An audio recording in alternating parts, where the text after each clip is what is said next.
with the Viggen, and this will be much noisier. It's much got a greater presence. It has a high impact profile in its design as well, and one of the first to exploit the use of the canards at the forward leading edge, very familiar with modern aircraft. So from the Swedish Air Force historic flight, please welcome Stellan Andersson in the SAAB 37 Viggen.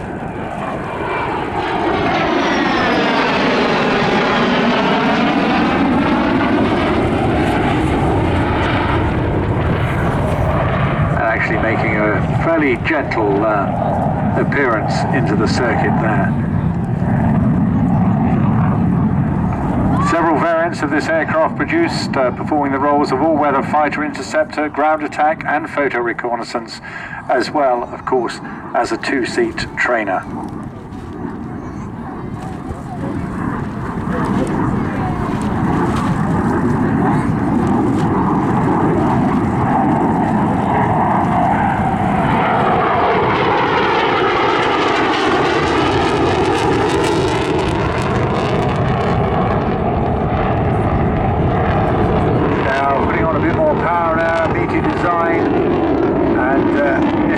Reminiscent of the performance of the Viggen, I can assure you.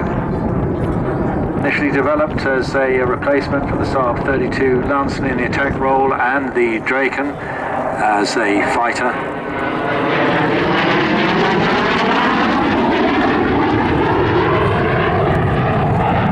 Initial studies carried out to develop this in the mid to late 50s, involving a Finnish aircraft designer called Arne Lakoma.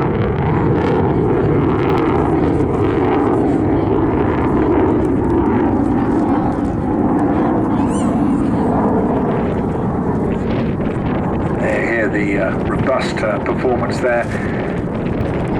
Looking really to have, as is typical with all Swedish modern aircraft, good short runway performance that could operate from specially prepared roads and highways to reduce the vulnerability of attack in the event of war. But the design spec also requiring supersonic ability at low level and Mach 2 performance at altitude, with the ability to make short landings at low angles of attack, and that was mainly to avoid damaging these improvised runways.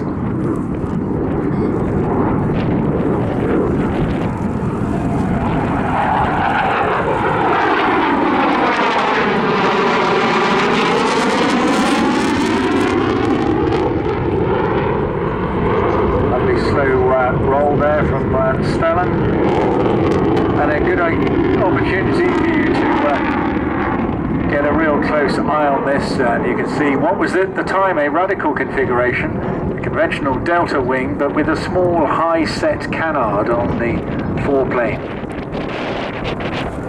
That, of course, design now become very common indeed over the last 2 decades, with the Typhoon, the Rafale, the JAS-39 Gripen, and of course the Israeli Kfir.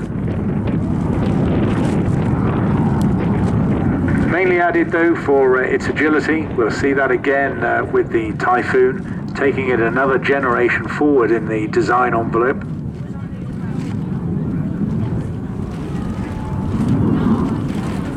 Interesting enough, during the course of its development, the US National Security Council under President Eisenhower formulated a military security guarantee for Sweden.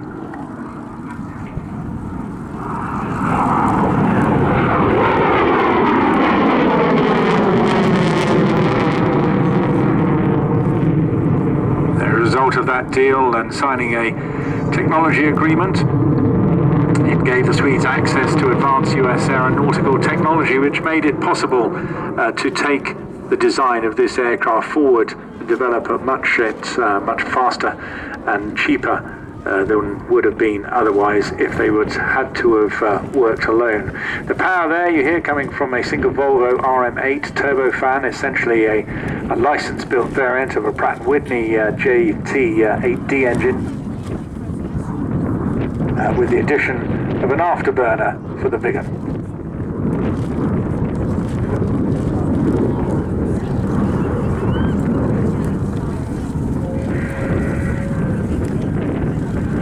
Stellan, a long-standing and experienced, giving you a low-speed pass now.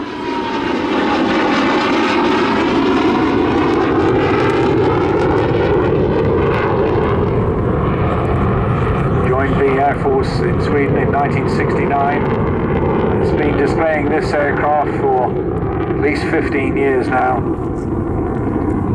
He became a commercial pilot with SAS, left them around 8 years ago, and flown a whole range of different aircraft, both vintage jets and frontline commercial airliners as well.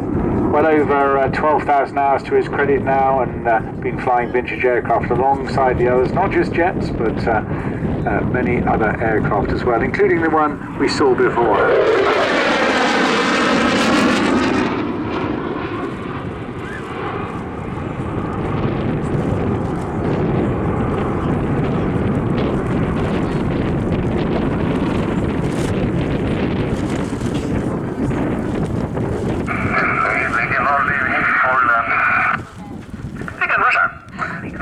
So there he was, just again.